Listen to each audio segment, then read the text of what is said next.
tentang vonis Fadel.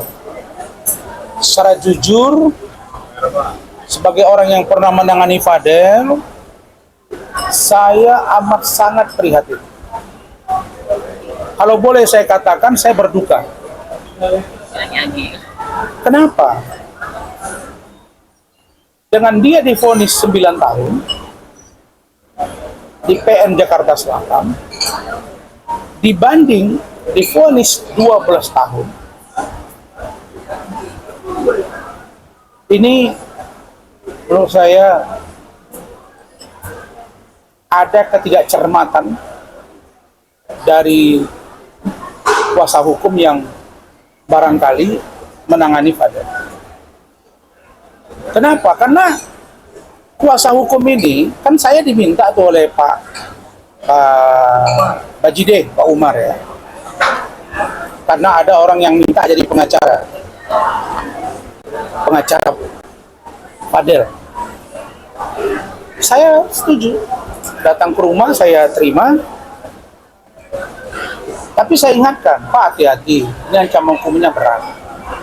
Apalagi ini ada akumulasi. Ada tuduhan aborsi, dugaan aborsi, ada dugaan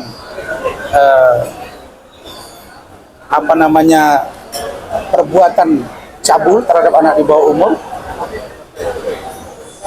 dan ada miskomunikasi menurut saya ya, karena ternyata dari aspek yang memberatkan dari PT itu katanya sampai aborsi itu 2 kali. Kalau merujuk pada keterangan Fitri Salhuteru ke saya, ketika dia akan menjadi saksi meringankan bagi Fadel, itu keterangan itu sudah dicabut oleh Loli, kata Fitri. Tentu Fitri katanya dapat info ini dari kuasa hukumnya. Nah sekarang yang memberatkan itu kata Humas dari Pengadilan Tinggi DKI, ada 2 kali aborsi, yang itu atas permintaan dari saudara Fadel kepada Loli. Nah, kalau posisinya begini berat situasinya, saya kira harus punya strategi. Nggak boleh monoton begitu, sehingga akhirnya 12 tahun. Nah, dengan dia kasasi, saya khawatir nanti maksimal tambah berat lagi. Jadi saya kira Oya Abdul Malik selaku ketua tim selama ini nggak pernah komunikasi sama kita ini orang. Saya nggak juga kenal dia. Mereka minta tolong kepada Pak Umar datang ke saya terima. Saya nunggu. Harusnya kalau Oya Abdul Malik cerdas, dia bicara dengan saya, bicara sama Rahmat. Kenapa? Karena kronologis awal itu kita tahu semua. Bagaimana cerita Loli ke saya, bagaimana cerita Fadel ke saya, itu perlu disinkronisasi. Tapi dia tidak datang, ya udah kita nggak kasih informasi dong. Maka jadilah putusan 12 tahun. Putusan ini sangat saya sesalkan, dan menurut saya untuk kasasi sebaiknya saudara Oya Abdul Malik ya diskusi lama kita. Apa yang bisa kita lakukan? Kalau Nikita Mirzani sebagai ibu ya saya kira dia pasti akan sangat marah karena anaknya diperlakukan begitu. Jadi kalau dia merasa bahwa putusan itu masih setimpal bahkan kurang berat, wajar-wajar saja. Karena dia sebagai pelapor dan ibu dari Loli. Nah situasi ini tidak mudah bagi Fadel dan ibunya. Saya lihat ibunya loh, 9 tahun aja udah pingsan. Kalau ini 12 tahun dijalani 2/3, berarti 7 tahun sampai 8 tahun bro. Dan ini yang 1 miliar, saya yakin dia nggak bisa bayar denda itu. Artinya nambah lagi 6 bulan, karena subsidiarnya itu. Kalau dia nggak sanggup, maka diganti dengan penjara 6 bulan. Berarti 12 tahun 6 bulan dong. Nah, ini kan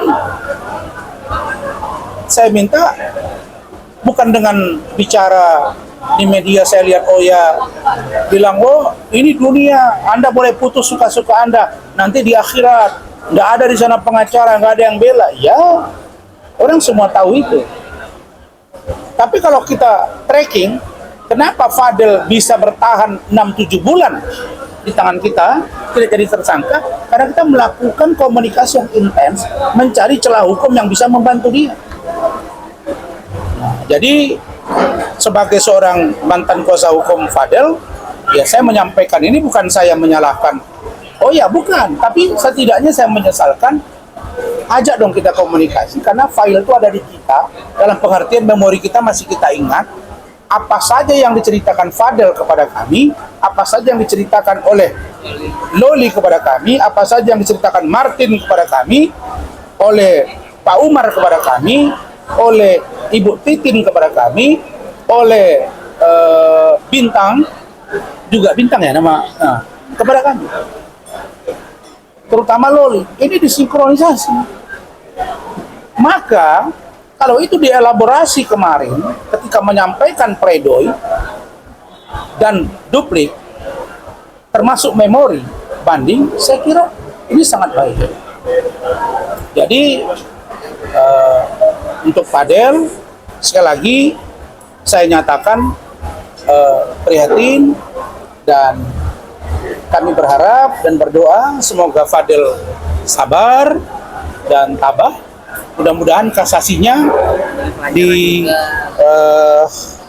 peringan oleh Hakim Mahkamah Agung, dan ini menjadi pelajaran juga bagi kita semua, terutama anak yang di bawah umur. Baik, itu. Bentar, yang ketiga banding saya di PT.